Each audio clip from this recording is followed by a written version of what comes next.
শেখ হাসিনা আপনি তো এটা শুনবেন কোনো না কোনোভাবে। আপনি তো জানতেন যে এরকম একটা বিপজ্জনক পরিস্থিতি হচ্ছে। আপনি আপনার সমস্ত পরিবারকে, বিগার ফ্যামিলিকে অগাস্টের ১ম দিকে দেশের বাইরে পাঠিয়ে দিয়েছেন। আপনি নিশ্চিতভাবে জানতেন। এবং আপনি যে ভারতে আসবেন এটাও ভারতকে অবহিত করা হয়েছিল। আপনি জানেন এগুলি সত্যি কথা। তা আপনি যে আওয়ামী লীগের অসংখ্য নেতাকর্মীকে, সাধারণ নেতাকর্মীকে এইভাবে বিপদে ফেলে আপনি চলে গেলেন, আপনি কি তাদেরকে ওয়ার্ন করেছিলেন? আপনাদের তো আসলে কোনো নির্দিষ্ট মেয়াদ ছিল না যে আপনাদের ১.৫ বছরের মধ্যেই শেষ করতে হবে, ৬ মাসের মধ্যে শেষ করতে হবে বা ৫ বছরের মধ্যেও যদি আপনারা শেষ না করতেন বা করতেন, সেক্ষেত্রে তো কোনো তাড়াহুড়া ছিল না। তা আপনারা এত তাড়াহুড়া কেন করেছেন? তখন এই যে আপনি এবং অন্যান্যরা বলতেন যে এরা অনির্বাচিত হয়ে ক্ষমতার মধুপায়ে বসছে, বুঝছেন? আমাদের বিরুদ্ধে গণ আন্দোলন গড়ে উঠতো, বুঝছেন? আর আমাদেরকে পেয়ে আমাদের তো সংগঠন ছিল না। আমাদেরকে যে যন্ত্রণা দিয়েছে বিভিন্ন দাবি আদায়ের গোষ্ঠী, ২,০০০ ২,৫০০ আন্দোলন হয়েছে। প্রিয় দর্শক, ডয়চে ভেলের বন কার্যালয় থেকে স্বাগত জানাচ্ছি। আমি আরাফাতুল ইসলাম। আজ আমাদের সঙ্গে রয়েছেন সাবেক অন্তর্বর্তী সরকারের আইন উপদেষ্টা অধ্যাপক ডক্টর আসিফ নজরুল। আপনারা কে কোথা থেকে দেখছেন এই সাক্ষাৎকার জানাতে পারেন মন্তব্যে, পাশাপাশি করতে পারেন প্রশ্ন। অধ্যাপক আসিফ নজরুল, ডয়চে ভেলে থেকে আপনাকে স্বাগত জানাচ্ছি। ধন্যবাদ আপনাকে, ধন্যবাদ। শুরুতেই আপনার কাছে জানতে চাইবো যে জুলাই গণ অভ্যুত্থানে ২ বছর হয়েছে। তো এই যে গণ অভ্যুত্থান, তার সঙ্গে আপনি কিভাবে যুক্ত হয়েছিলেন? আমি ১ম এ গণ অভ্যুত্থানে যারা প্রাণ হারিয়েছেন, যাদের অঙ্গহানি হয়েছে, তাদের সবার প্রতি, তাদের পরিবারের প্রতি গভীর সমবেদনা জানাচ্ছি। আর জুলাই গণ অভ্যুত্থানে যদি আমি জড়িত না হই, এটাই তো সবচেয়ে অস্বাভাবিক ঘটনা। কারণ আপনার গত ১৫ বছর শেখ হাসিনার শাসনামলে প্রায় প্রতিটা আন্দোলনে আমি ইনভলভ ছিলাম। এমনকি আন্দোলন অর্গানাইজ করার ক্ষেত্রে কখনো, কখনো ভূমিকা রেখেছি। কাজেই এখানে আমার অংশগ্রহণ না থাকাটা খুবই বিস্ময়কর। কারণ জুলাই গণ অভ্যুত্থান এত বড় একটা জনগণের এত বড় ব্যাপক অংশের একটা ক্ষোভের বহিঃপ্রকাশ। সেই অংশের মানে সাইজটা যখন ছোট ছিল তখনই তো তাদের সাথে ছিলাম। আপনাকে একটা ঘটনা আমি বলি। আমার অংশগ্রহণ তো মোটেও বিস্ময়কর না। আপনাকে একটা গল্প বলি তাহলে আপনি বুঝতে পারবেন মানুষের অংশগ্রহণ কোন লেভেলে ছিল। আমি জুলাই গণ অভ্যুত্থান চলাকালে একবার এক জায়গায় আটকা পড়ে আমি ঢাকা বিশ্ববিদ্যালয়ের সাবেক উপাচার্য অধ্যাপক এস.এম.এ ফায়েজ উনার বাসায় গিয়েছিলাম। উনার বাসায় যে মধ্যবয়স্ক মহিলা কাজ করে উনি আমাকে দেখে দৌড়ায় আসছে। আসার পরে এই মধ্যবয়স্ক মহিলা যাকে আমি আগে বহুবার দেখেছিলাম, মধ্যবয়স্ক আপনাকে ভুল বললাম, বয়স্ক মহিলা। উনি বলছে, "বাবা আমিও আন্দোলনে যেতে চাই।" এটা আমি আমার ফুলার রোডের পাড়ায় দেখেছি। যারা কোনদিন কখনো কোনো আন্দোলনে যায়নি তারাও গিয়েছে। একটা দেশে একজন শাসক একটা দেশের ছাত্র জনতার বিরুদ্ধে যুদ্ধ ঘোষণা করেছে। মারণাস্ত্র দিয়ে তাদেরকে নির্বিচারে মেরে ফেলছে। এই অবস্থায় কোনো বিবেকবান মানুষ বসে থাকতে পারে নাই ভাই। কিন্তু আপনার মানে আপনি তো লেখালেখি করেন এবং মানে অনেক মানুষ সেগুলো অনুসরণ করে। তো সেখানে একটা জায়গায় আপনি এটাও লিখেছিলেন যে যখন আন্দোলন শুরু হয় তখন আপনারই অনেক সহকর্মী আপনাকে আসলে সহায়তা করেনি। যখন আপনি এই বিষয়ে জনসচেতনতা তৈরি করা, এই বিষয়ে সবাই মিলে বিবৃতি দেওয়ার উদ্যোগগুলো যখন নিয়েছেন। জি, ওটা তো ১ম দিকে। ওটা তো শেখ হাসিনা গণহত্যা শুরু করার আগে। আগে যখন ছিল শেখ হাসিনা আপনার শাপলা চত্বর করেছে, বিডিআর করেছে। এটা প্রত্যেকটা ঘটনাতেই বেশ কিছু মানুষ ক্ষুব্ধ ছিল। কিন্তু এরপরে জুলাই গণহত্যা যেটা এটা সবকিছু ছেড়ে গিয়েছে। আপনি বাংলাদেশে প্রতিটা ঘরে, ঘরে ঢুকে রাত্রেবেলা ছাত্রদেরকে সার্চ করে বের করে নিয়ে আসতেছেন। নির্বিচারে গুলি করছেন। এইটার তীব্রতা, এই পাশবিকতার, এটার যে তীব্রতা এবং নির্মমতা, এটা সমস্ত কিছুকে ছাপিয়ে গিয়েছিল। তো আগের আপনার যে অন্যায়গুলা সেগুলিতেও যারা সাড়া দেয়নি, তারা পর্যন্ত এই এত বড় অন্যায় দেখে যে আমার সন্তানের বুকে গুলি লাগছে। আপনার মনে নাই যে আমাদের গায়ক ছিলেন যে পার্থ সাহেব, উনি যখন রাস্তা দিয়ে হাঁটছে উনি কি বলছে? যে, "আমি আর স্থির থাকতে পারতেছি না। আমার পক্ষে সম্ভব না থাকা।" একটা মেয়ে সে বলছে যে, "আমি এইচএসসি ফেল করেছি। আমার কোটা কি? আমার কোনো চাকরি পাওয়ার কোনো চান্স নাই। কিন্তু আমার ভাই-বোনদেরকে মেরে ফেলতেছে। আমি আর থাকতে পারব না।" আপনি শহীদ আনাসের চিঠি দেখেন। মানে আপনি চোখের সামনে দেখতেছেন আপনার সন্তানকে, আপনার ভাইকে, আপনার বন্ধুকে গুলি করে নির্বিচারে মেরে ফেলতেছে শেখ হাসিনার খুনে বাহিনী।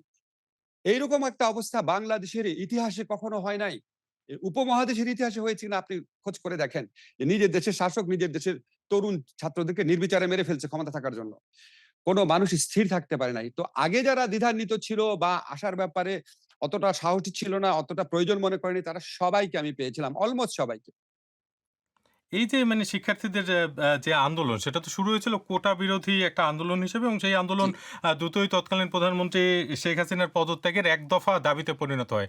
তো ওই সময়ের জি। প্রেক্ষাপট কি আপনি আমাদেরকে একটু বলতে পারেন যে এই কোটা বিরোধী আন্দোলনটা যে অ্যা এক দফাতে পরিণত হলো সেটার প্রেক্ষাপট এবং সেক্ষেত্রে আপনারা ১ম কিভাবে ভূমিকা রেখেছিলেন? ১ম কথা হচ্ছে যখন আপনার কোটাকে আদালতের মাধ্যমে কোটা ব্যবস্থা পুনর্বহাল করার চেষ্টা করা হলো। কোটা ব্যবস্থা ছিল একটা চরম বৈষম্যমূলক জিনিস। আমাদের সংবিধান অনুযায়ী মুক্তিযোদ্ধা কোটা থাকার কোন রকম স্কোপ নাই। এটা আমি অনেক লেখায় ব্যাখ্যা করে বলেছি। তারপরেও মুক্তিযোদ্ধার নামে আসতেছিল ভুয়া মুক্তিযোদ্ধারা। হাজার ভুয়া মুক্তিযোদ্ধা। তাদের ছেলে, তাদের নাতি। এটা কোন মানুষ সহ্য করবে? এটা আপনি মধ্যবিত্ত, নিম্নবিত্ত পরিবারের যে right two livelihood, right two dignity, right to life সেগুলির উপর অ্যাটাক একটা। সবাই এটা যখন এই প্রতারণা করলো, আদালতের মাধ্যমে করার চেষ্টা করেছে, বিক্ষুব্ধ হয়েছিল। বিক্ষুব্ধ হওয়ার পর যখন নির্বিচারে গুলিবর্ষণ শুরু করলো, এই যে আবু সাইদ হত্যা, ওয়াসিম হত্যার পর থেকে ১৬ তারিখ থেকে যে শুরু করলো এবং এর আগে ঢাকা বিশ্ববিদ্যালয়ে যেভাবে মেয়েদেরকে পিটালো, একদিকে এই নির্মমতা, আরেকদিকে প্রধানমন্ত্রী বসে পুরা বাংলাদেশের মানুষকে শুধুমাত্র উনি, উনার অনুসারী, উনার দল ছাড়া সবাইকে যেভাবে নির্বিচারে রাজাকার, দেশবিরোধী ভাবে তুচ্ছ-তাচ্ছিল্য করছিল, যেভাবে অপমান করছিল, মানুষ আর নিতে পারে নাই। এটা একটা ১৫ বছরের পুঞ্জীভূত ক্ষোভের একটা দাবানল ফুটে উঠেছে। মানুষ তো বহু কারণে ফুঁসছিল। দেখেন ভাই, বাংলাদেশের শাসকরা এর আগে অত্যাচার করেছে, অন্যায় করেছে। কিন্তু শেখ হাসিনার আমলে যে গুম হয়েছে, বিচার বহির্ভূত হত্যাকাণ্ড হয়েছে, যেভাবে বাংলাদেশ ব্যাংক লুট হয়েছে, যেভাবে আপনার প্রাইভেট ব্যাংকগুলা লুট হয়েছে, সাধারণ মানুষের টাকা শেখ হাসিনার সাথের ব্যবসায়ীদের হাতে তুলে দেওয়া হয়েছে। যেভাবে ভারতের আপনার কি বলবো? ভারতের প্রতি নতজানু মনোভাব দেখানো হয়েছে। যেভাবে আপনার ১৫ টা বছর বাংলাদেশের মানুষকে ভোটাধিকার থেকে বঞ্চিত রাখা হয়েছে এবং যেভাবে উনি কথা বলতেন, মনে হয় যেন এটা উনার এবং উনার বাবার পৈতৃক সম্পত্তি আমাদেরকে দয়া করে থাকতে দিয়েছেন। এই অডাসিটি মানে এটা সহ্য হতো না মানুষের। তো মানুষ যখন দেখেছে যে আমার কিছু তরুণ মারা গেছে মৃত্যু ভয়কে উপেক্ষা করে, তখন কেউ আর নিজের লাইফের কথা চিন্তা করে নাই। সবাই চলে আসছে রাস্তায়। এই বিষয়টাতেই মানে বাংলাদেশের রাজনীতিতে আপনি একটু আগে ভারতের কথাও বলছিলেন যে, আ বিদেশি শক্তির হস্তক্ষেপের একটা অভিযোগ মাঝে মাঝেই শোনা যায় এবং সেক্ষেত্রে বিভিন্ন সময় বিভিন্ন নাম আসে। কখনো ভারত, কখনো পাকিস্তান, কখনো জাতিসংঘ, কখনো মার্কিন যুক্তরাষ্ট্র। তো এই যে আপনার জুলাই গণঅভ্যুত্থান, এই গণঅভ্যুত্থানের সময়ে বিদেশি শক্তিগুলোর প্রভাব আপনি কেমন দেখেছেন? আমি ভাই কোন প্রভাব দেখি নাই। কোথায় কোন কোনায় কার সাথে কি আলাপ হয়েছে সেগুলো আমরা জানি না। রাস্তায় ছিলাম, বিবৃতি দিয়েছি, লেখালেখি করেছি। আশেপাশে যারা মানুষ আছে তাদের কারো সাথে কারো বিদেশি কানেকশন আছে বলে আমরা জানি না। তবে আপনি একটা জিনিস মনে রাখবেন, বাংলাদেশের মতো দেশে বিভিন্ন দেশের শক্তিশালী দেশের দূতাবাসরা সক্রিয় থাকে। আমি যেটা জানি শেখ হাসিনাকে রাখার জন্য সক্রিয় ছিল। ভারত সরকার শেখ হাসিনাকে রাখার জন্য সক্রিয় ছিল। একটা পর্যায়ে আর সক্রিয় থাকে নাই। আর আপনার যদি বলেন যে আমেরিকা যেসব স্যাংশন দিয়েছিল ওই র‍্যাবের খুনি কর্মকর্তাদের বিরুদ্ধে, সেটার কারণে হয়তো আন্দোলনের একটা এনেবলিং অবস্থা তৈরি হয়েছে। এনেবলিং অবস্থা তৈরি হয়েছে, আপনি হিউম্যান রাইটস লঙ্ঘনের বিরুদ্ধে ব্যবস্থা নিয়েছেন। তখন যারা হিউম্যান রাইটস লঙ্ঘনের শিকার হয়েছে তারা ভেবেছে আমরা তাহলে নিঃসঙ্গ না। আমাদের যে আন্তর্জাতিক মহল আছে তারা দেখছে আমাদের দুর্ভোগের কথা, তারা দেখছে আমাদের দুর্ভাগ্যের কথা। এটা যে মনে করে কেউ হয়তো একটু এনকারেজমেন্ট পেতে পারেন। কিন্তু বিদেশিরা এসে আন্দোলন করে দিয়েছে। বিদেশিরা এসে আন্দোলন করে দিলে তো আপনার মানে কি বলবো আর? তো শেখ হাসিনা তো বহুদিন যাবৎ বলে আসছে যে আমেরিকা তাকে ক্ষমতায় রাখতে চায় না। তো আগে হলো না কেন? এটা হচ্ছে বাংলাদেশের গণমানুষের আকাঙ্ক্ষা, গণমানুষের আত্মত্যাগ, গণমানুষের আন্দোলনকে নিষ্ঠুর অপমান করা যারা এই সমস্ত কথা বলে। একটি বক্তব্য তো তখন বেশ আলোচনায় এসেছিল আপনার এই ৫ই আগস্টের পর। সেটা হচ্ছে যে আ আ আ এই মন্তব্যটি করেছিলেন জাতিসংঘের মানবাধিকার বিষয়ক হাই কমিশনার ফলকার তুর্ক। তিনি বলেছেন যে জি। বাংলাদেশে জুলাই আগস্টে ছাত্র জনতা আন্দোলনে দমন-পীড়নে অংশ না নিতে সেনাবাহিনীকে সতর্ক করার পর দেশটিতে পরিবর্তন হয়। তো এই যে বক্তব্য এটা আপনি কিভাবে দেখেন? এটা তো আপনার ধরেন হিউম্যান রাইটস, এটা খুব স্বাভাবিক ব্যাপার।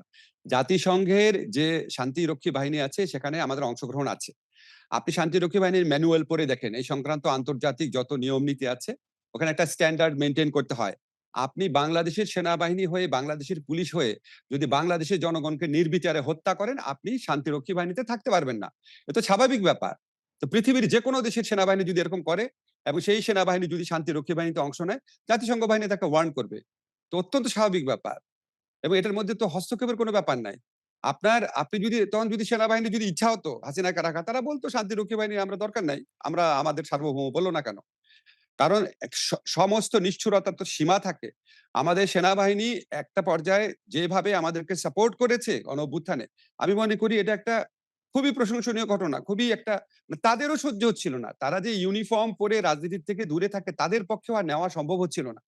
জুলাই গণঅভ্যুত্থানে নিহতের সংখ্যা নিয়ে বেশ বিভ্রান্তি এখনো দেখা যায় এবং জাতিসংঘের যে হিসাব তাতে বলা হয়েছিল যে ১৪০০'র মতো প্রাণহানি হয়েছে, হয়ে থাকতে পারে। তারপরে কিন্তু মুক্তিযুদ্ধ মন্ত্রণালয় এখন পর্যন্ত যে সংখ্যা বলছে সেটা ৮৩৬ জন। আবার সম্প্রতি আন্তর্জাতিক অপরাধ ট্রাইব্যুনালের চিফ প্রসিকিউটর বলছেন যে এই সংখ্যা আসলে জাতিসংঘের যে সংখ্যা বলেছে তার চেয়েও বেশি হতে পারে।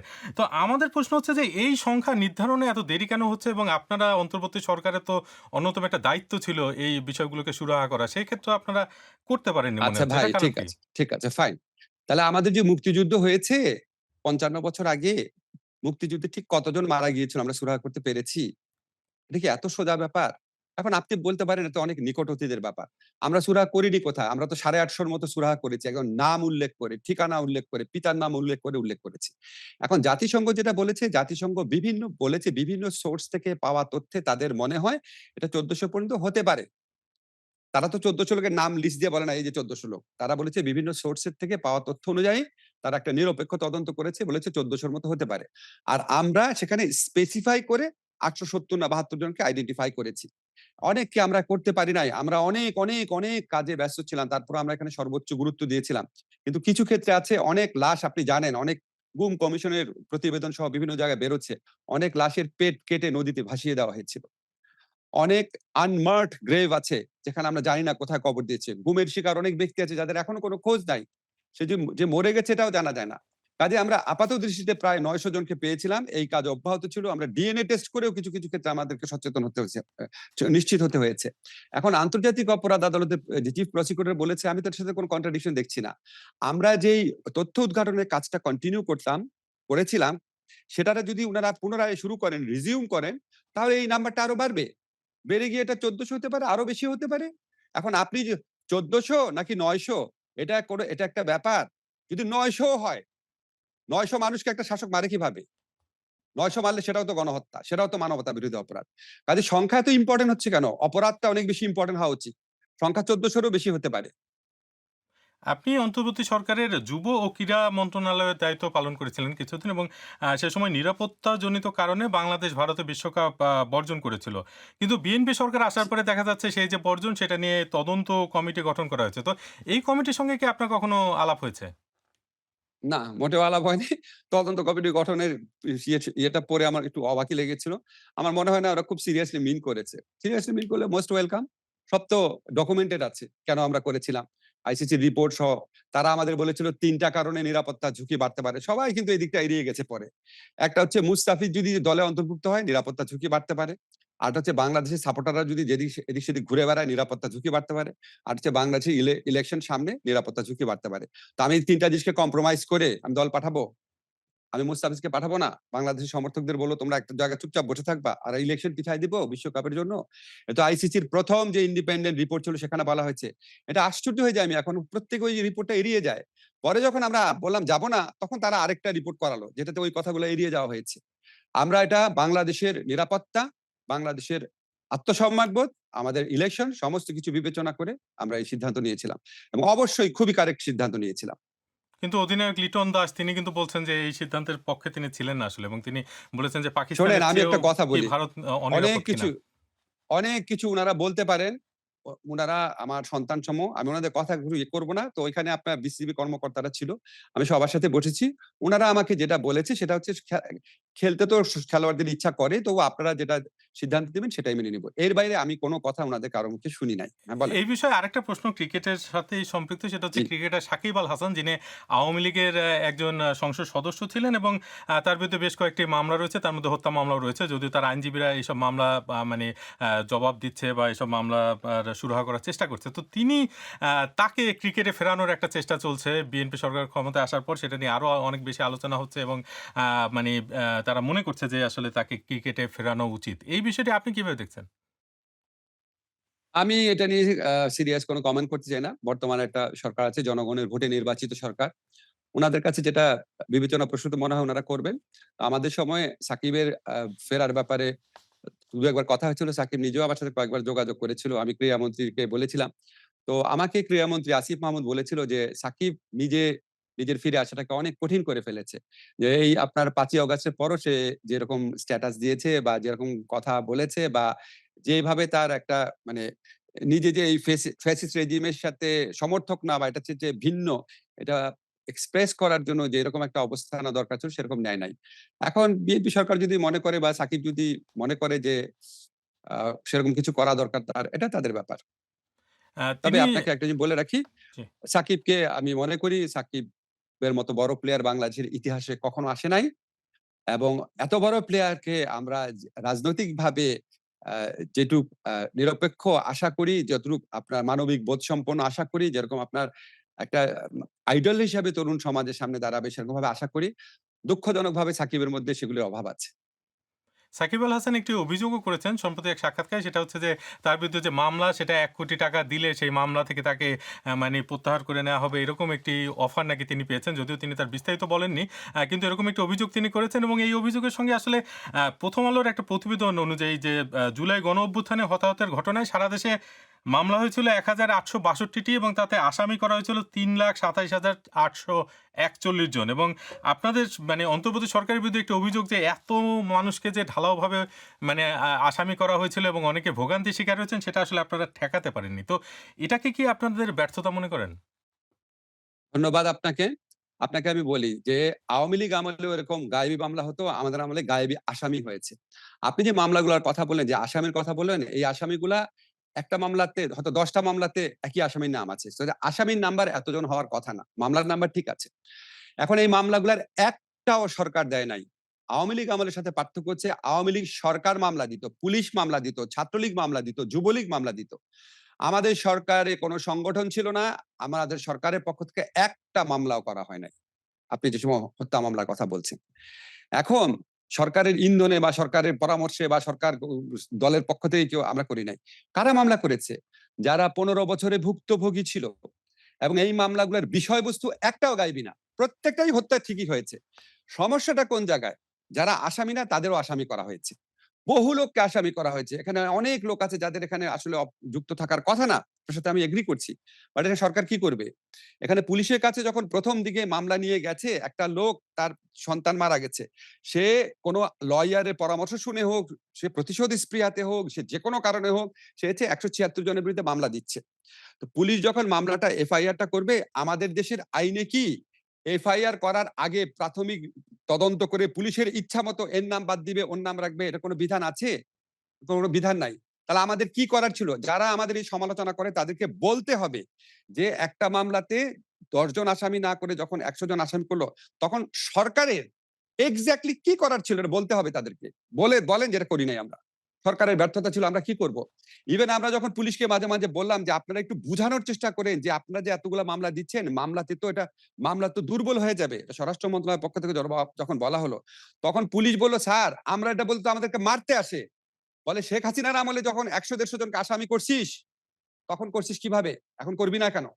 এখন এই যে এই ক্ষোভ নিয়ে একটা মানুষ আসছে, তাকে পুলিশ কি উত্তর দিবে?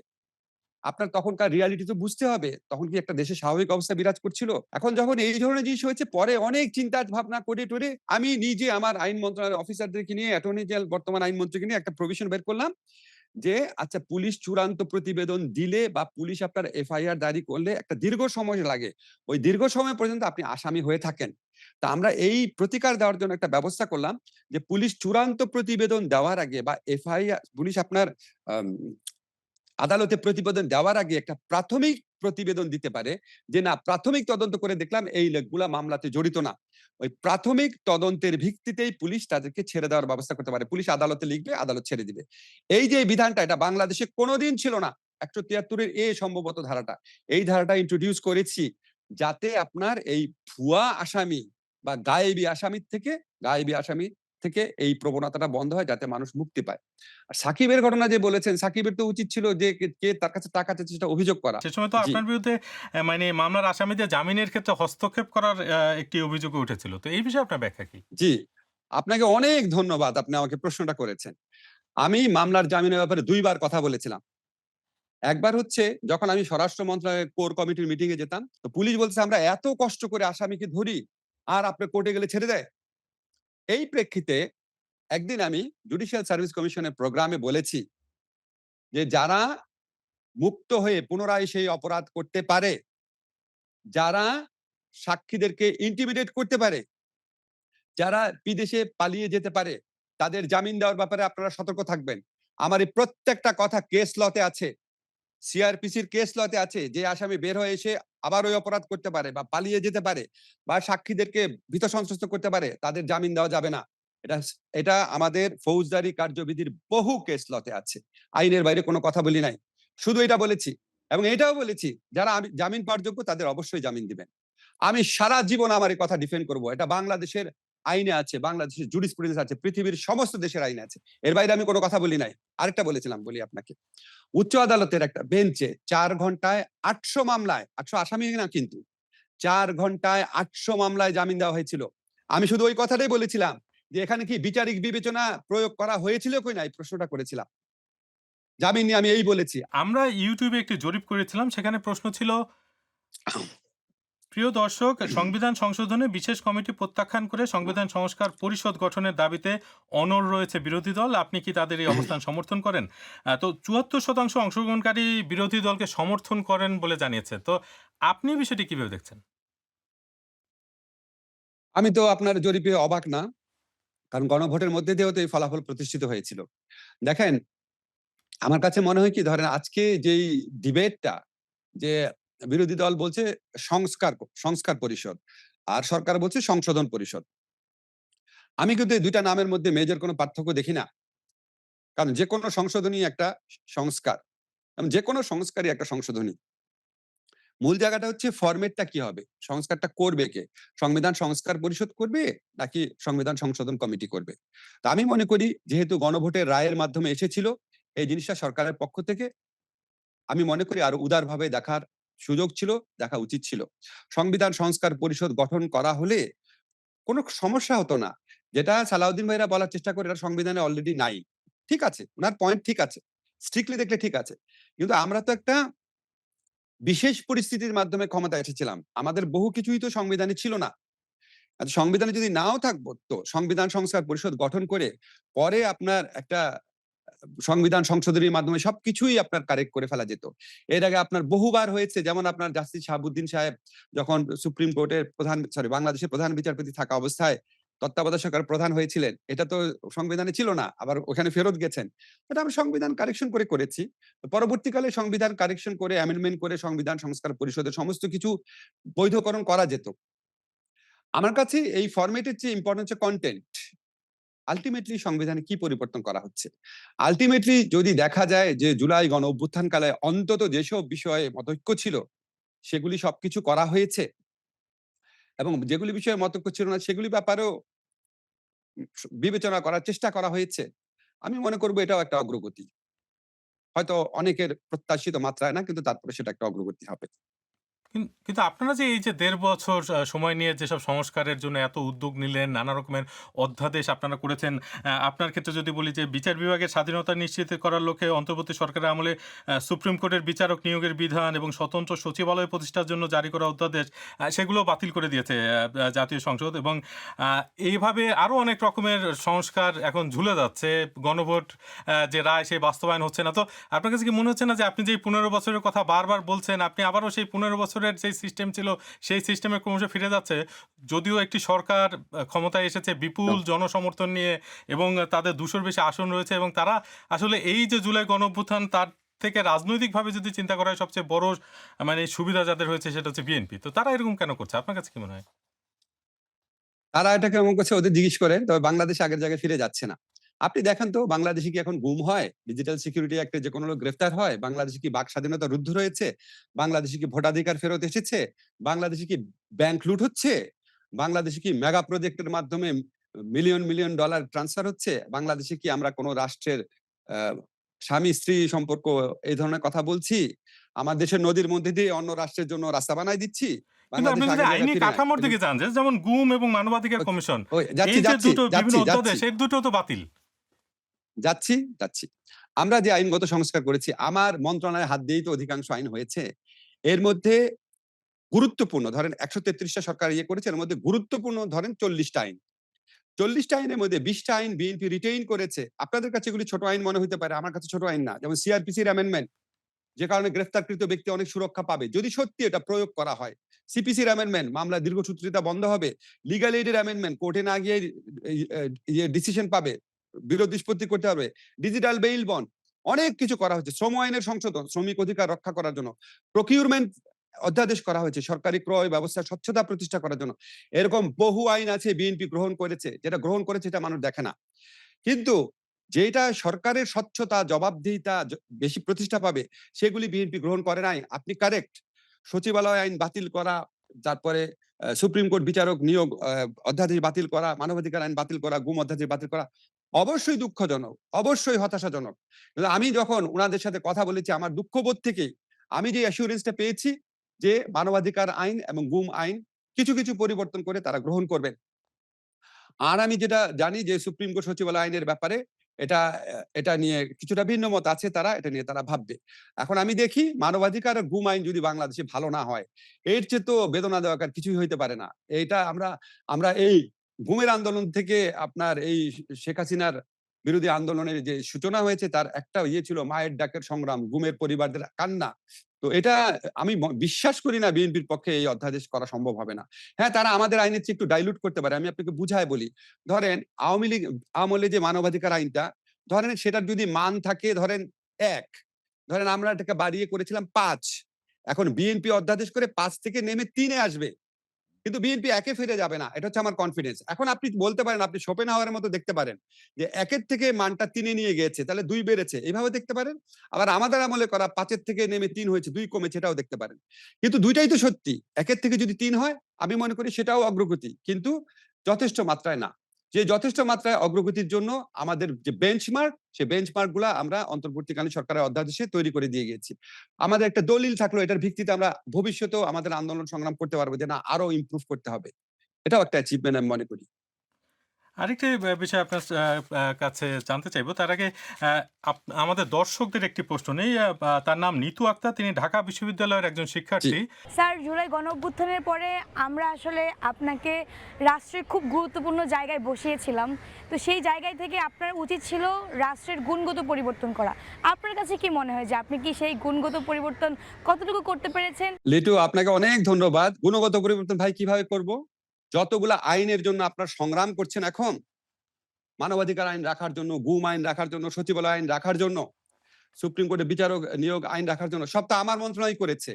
তো গুণগত পরিবর্তনই তো করেছি। আপনারা যে আমাকে যদি মিসআন্ডারস্ট্যান্ড করেন, এইগুলিই তো গুণগত পরিবর্তন। তো আমি তো আইন করে দিয়ে গেছি। আমি সুপ্রিম কোর্ট সচিবালয় প্রতিষ্ঠা করে দিয়ে গেছি। আমি যে আইন করেছিলাম সুপ্রিম কোর্টে বিচারক নিয়োগ আইন, সেই আইন অবলম্বনে বিচারক নিয়োগ করে দেওয়া হয়েছে ৪৩ জন। আমরা মানবাধিকার কমিশন প্রতিষ্ঠা করে দিয়ে গেছি। ভাই আর কি করব?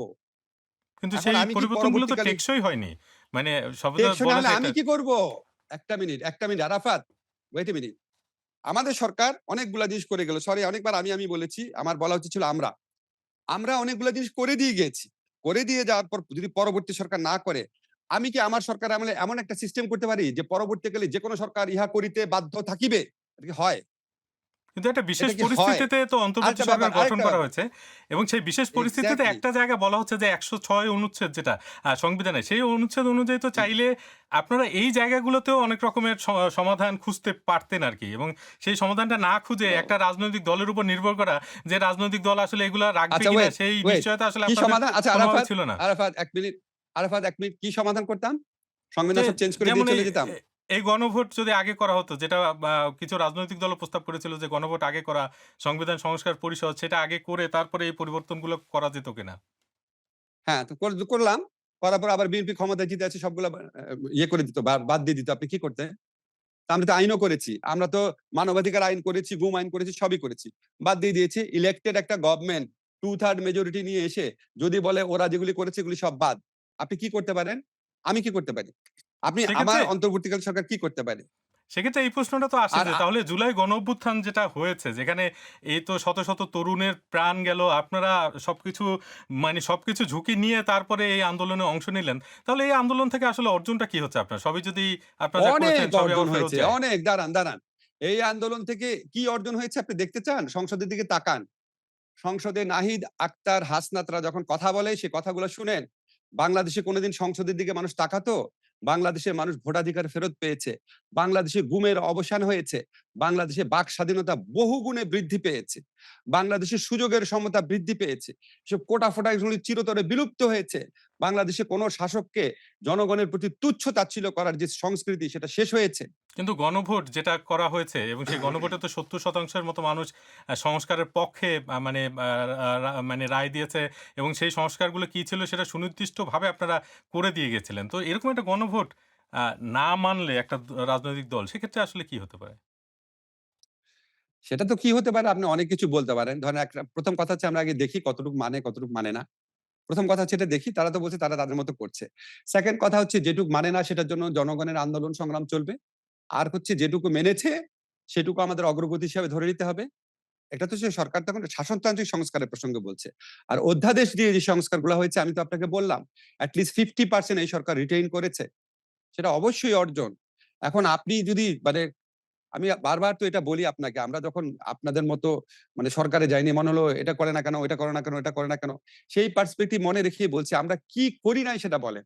আপনি যদি কাজের কোয়ান্টিটি বলেন, ১৬ ঘন্টা ১৮ ঘন্টা কাজ করেছি। কাজের কোয়ালিটি বলেন, আমি আপনাকে এই প্রকাশ্যে বললাম, আপনারা একটা জায়গায় উদাহরণ দেখান। একটা সরকার ক্ষমতা আসার ১৬ মাসের মধ্যে এতগুলা আইনগত অ্যামেন্ডমেন্ট করেছে, এতগুলা প্রাতিষ্ঠানিক অ্যামেন্ডমেন্ট করেছে, এতগুলা ডিজিটালাইজেশন এর কাজ করেছে। আপনি কম্পেয়ার করে দেখান কোথাও। আপনি বলেন না যে আমাদের আমলে যে ঈদের সময়ে যাত্রীরা যে যেত রুটিন কাজের উদাহরণ দেখেন। ঈদের সময় যে যাত্রীরা বাধিতে যেত, বাংলাদেশের নিকট ইতিহাসে কোন সময় এত নির্বিঘ্নে গিয়েছে? আমাদের সময় যে হজ ব্যবস্থাপনা, বাংলাদেশের কোন সময় হজ ব্যবস্থাপনা এত ভালো ছিল? আমাদের সময় যে চিটাগাং এ জলাবদ্ধতা দেখছেন, আমাদের সময় তো জলাবদ্ধতাও হয়েছে দেখিনি আমরা। আমরা তো রুটিন ফাংশনেও ভালো করেছি। এখন আমরা মিডিয়াতে আমরা আমাদের তো দল নাই। আমাদের সুবিধাভোগী শ্রেণী আমরা তৈরি করে দিয়ে যাই নাই। এখন যারা সমালোচনা করার তারা গণহারে করে দিয়ে যাচ্ছে। মানে কিন্তু এই অন্তর্বর্তীকালীন জায়গাতে একটা সরকারের প্রশ্ন আসে না যে ধরেন এত ভালো যখন জি, চলছিল দেশ, আপনারা এত ভালো জি। চালাচ্ছিলেন। তো এত তাড়াহুড়া কেন ছিল যে একটা নির্বাচন দিয়ে দিতে হবে? আপনাদের তো আসলে কোনো নির্দিষ্ট মেয়াদ ছিল না যে আপনাদের ১.৫ বছরের মধ্যেই শেষ করতে হবে, ৬ মাসের মধ্যে শেষ করতে হবে বা ৫ বছরের মধ্যেও যদি আপনারা শেষ না করতেন বা করতেন, সেক্ষেত্রে তো কোনো তাড়াহুড়া ছিল না। তা আপনারা এত তাড়াহুড়া কেন করেছেন? আমরা তাড়াহুড়া করি নাই। আমরা ধরেন একটা বড় রাজনৈতিক দল বাংলাদেশের ওই সময়ে সবচেয়ে বড় রাজনৈতিক দল বিএনপি। সবচেয়ে বড় একটা রাজনৈতিক দল ইলেকশন চাচ্ছে। অন্য দলগুলাও ইলেকশন চাই না কেউ বলেছে আপনাকে? আপনি বলেন তো একটা দল বলেছে না ইলেকশন চাই না। বলেছে ইলেকশন পরে হোক, ৬ মাস পরে হোক। কেউ বলেছে জুলাইয়ে হোক, কেউ বলেছে ফেব্রুয়ারিতে হোক। তো জামাত এনসিপি বলেছে জুলাইয়ে হোক, জুলাই বা এপ্রিলে হোক। আর বিএনপি বলেছে ফেব্রুয়ারিতে, বিএনপি বলেছে ডিসেম্বরে হোক। এটার মাঝামাঝি একটা সময় আমরা বেছে নিয়েছি। কেন আমরা সময়টা বেছে নিয়েছিলাম? বেছে নিয়েছি কারণ আমাদের আইনগত সংস্কার যেটুকু করা ছিল মোটামুটি করা হয়ে গেছে। আমাদের বিচারিক আদালতে একটা অন্তত ১টা-২টা বিচার যে আমরা বিচার করে গেলাম, সেই বিচারটা হয়ে গেছে। আমাদের নির্বাচনে প্রিপারেশন হয়ে গেছে। তারপর আমরা চিন্তা করলাম আমরা যদি এপ্রিলে ইলেকশন করি, তারপর পরই হবে রোজা। তারপর পরে হবে বাজেট। বাজেট প্রণয়ন। একটা সরকার সময় পাবে না। আমি এপ্রিলে ইলেকশন করলাম, সরকার ক্ষমতায় আসতে, আসতে মে মাস চলে গেল। এরকম আপনার রমজান অনেক কিছু চিন্তা করা হয়েছিল। রোজার মাসের ব্যাপার-ট্যাপার অনেক কিছু চিন্তা করে কনভেনিয়েন্ট সময় বেছে নেওয়া হয়েছিল। আমাদের যা, যা কাজ ছিল, কাজের তো কোনো শেষ নাই। আমরা মোটামুটি যেগুলি অ্যাচিভেবল ভেবেছিলাম, সেগুলি আমরা মোটামুটি ভেবেছিলাম আমরা অ্যাচিভ করতে পেরেছি। এবং আমরা সবাই মিলে বসে রাজনৈতিক দলগুলার প্রধান ৩ টা রাজনৈতিক শক্তি যা চেয়েছে তার মাঝামাঝি একটা পথ বেছে নেওয়া হয়েছে। বিএনপি চেয়েছে ডিসেম্বর, অন্য দলগুলা চেয়েছে এপ্রিল অথবা জুলাই। আমরা রোজা এবং অন্যান্য বহু বিষয় কনসিডার করে সামনে বাজেট কনসিডার করে কনভেনিয়েন্ট সময় বেছে নিয়েছি। সেটাও ইলেকশন কমিশনের সাথে পরামর্শ করে। কিন্তু এক্ষেত্রে আপনারা এই সাহসিকতাটা কি দেখাতে পারতেন না? যে আমাদের তো যেহেতু দেশ ভালো চলছে আরো কিছুদিন ভালো চলুক, পরিবর্তন হোক। তারপরে আমরা তখন চিন্তা এই যে করব নির্বাচন আপনি দেওয়ার। তখন এই যে আপনি এবং অন্যান্যরা বলতেন যে এরা অনির্বাচিত হয়ে ক্ষমতার মধুপায়ে বসছে। বুঝছেন? আমাদের বিরুদ্ধে গণ আন্দোলন গড়ে উঠত। বুঝছেন? আর আমাদেরকে পেয়ে আমাদের তো সংগঠন ছিল না। আমাদেরকে যে যন্ত্রণা দিয়েছে বিভিন্ন দাবি আদায়ের গোষ্ঠী ২,০০০ ২,৫০০ আন্দোলন হয়েছে। রাতের ঘুম হারাম হয়ে যেত আমাদের। কথায়, কথায় যমুনা চলো। কোথায় এখন উনারা? আরেকটা বিষয় জানতে চাচ্ছি সেটা হচ্ছে যে শেখ হাসিনার ফেরা নিয়ে বেশ আলোচনা হচ্ছে যে তিনি ডিসেম্বরের মধ্যে জি। ফিরবেন এরকম একটি বক্তব্য রয়েছে। তো এই বিষয়টি আপনি কিভাবে দেখছেন? আমার কাছে মনে হচ্ছে বিষয়টা এত মহিমাময় করে দেখানো হচ্ছে। একজন দণ্ডিত আসামি আত্মসমর্পণ করতে আসবেন। আমি এটা বিষয়টাকে এভাবে দেখছি। উনি মৃত্যুদণ্ডে দণ্ডিত একজন আসামি। অসংখ্য মানুষের রক্ত উনার হাতে লেগে আছে। মৃত্যুদণ্ড প্রাপ্ত একজন আসামি, উনি আইনের কাছে আত্মসমর্পণ করতে আসবেন। বিষয়টা হচ্ছে এটা। আসলে আসবে, আইন অনুযায়ী উনাকে ট্রিট করা হবে এবং উনি এটা সত্যিই কি আসার সাহস উনার আছে নাকি? নাকি দেশের মধ্যে অস্থিরতা তৈরি করার জন্য, নিজের দলের মানুষকে উজ্জীবিত করার জন্য বা উনার দলের ভিতরে যেন কোন সংস্কারপন্থীরা আপনার মাথাচাড়া না দেয়া ওঠে সেটা বন্ধ করার জন্য করছেন কিনা আমার সন্দেহ আছে। তো আমার উনার কাছে একটাই প্রশ্ন যে, "শেখ হাসিনা আপনি তো এটা শুনবেন কোন না কোনভাবে। আপনি তো জানতেন যে এরকম একটা বিপজ্জনক পরিস্থিতি হচ্ছে। আপনি আপনার সমস্ত পরিবারকে, বিগার ফ্যামিলিকে অগাস্টের ১ম দিকে দেশের বাইরে পাঠিয়ে দিয়েছেন। আপনি নিশ্চিতভাবে জানতেন। এবং আপনি যে ভারতে আসবেন এটাও ভারতকে অবহিত করা হয়েছিল। আপনি জানেন এগুলি সত্যি কথা। তা আপনি যে আওয়ামী লীগের অসংখ্য নেতাকর্মীকে, সাধারণ নেতাকর্মীকে এইভাবে বিপদে ফেলে আপনি চলে গেলেন,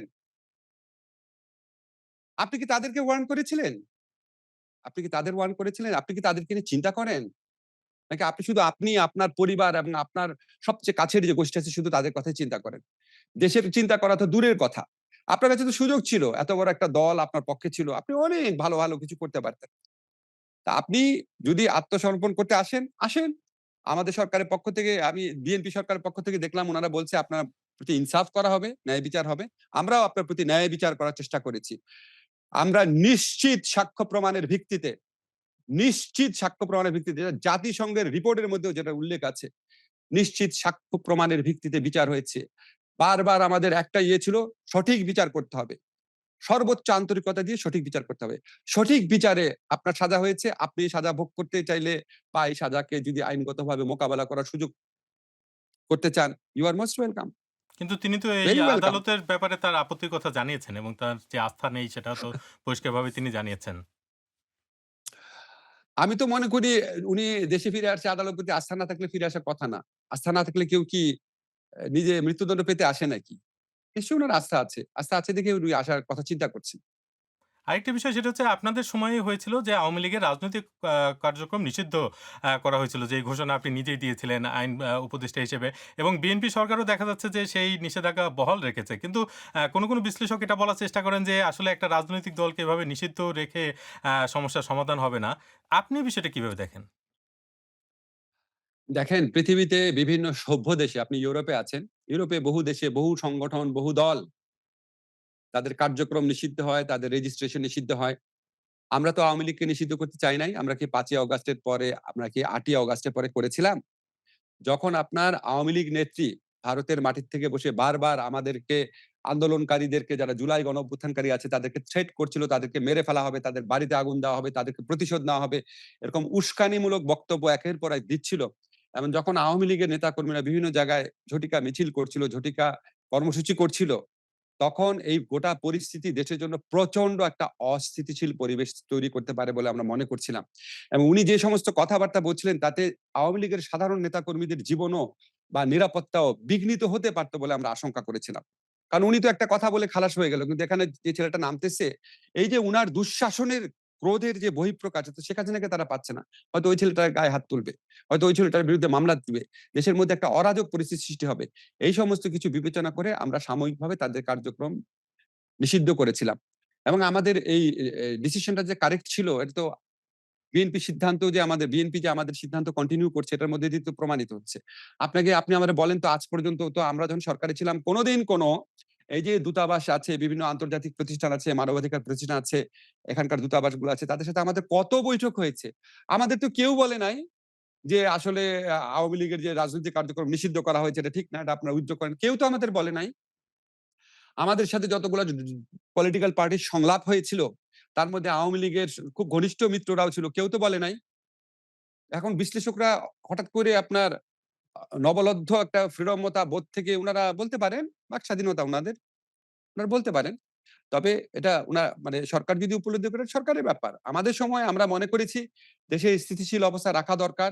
একটা স্মুথ ট্রানজিশন অফ পাওয়ার দরকার। একটা রিপ্রেজেন্টেটিভ পার্লামেন্ট দরকার, একটা সুস্থ, সবল, সুন্দর পরিবেশে নির্বাচন দরকার। এটার জন্য আমাদের কাছে এসেনশিয়াল মনে হয়েছিল দেখে আমরা করেছিলাম। আপনাকে অসংখ্য ধন্যবাদ ডয়চে ভ্যালেকে এই সাক্ষাৎকার দেয়। ধন্যবাদ আপনাকে। ধন্যবাদ। প্রিয় দর্শক, আজ তাহলে এ পর্যন্তই। আগামী সপ্তাহে আপনারা এই অনুষ্ঠানে কাকে অতিথি হিসেবে দেখতে চান লিখুন মন্তব্যে। আর ডয়চে ভ্যালে বাংলা রয়েছে টিকটকেও, আমাদের সেখানেও অনুসরণ করতে ভুলবেন না। সবাই ভালো থাকুন, সুস্থ থাকুন।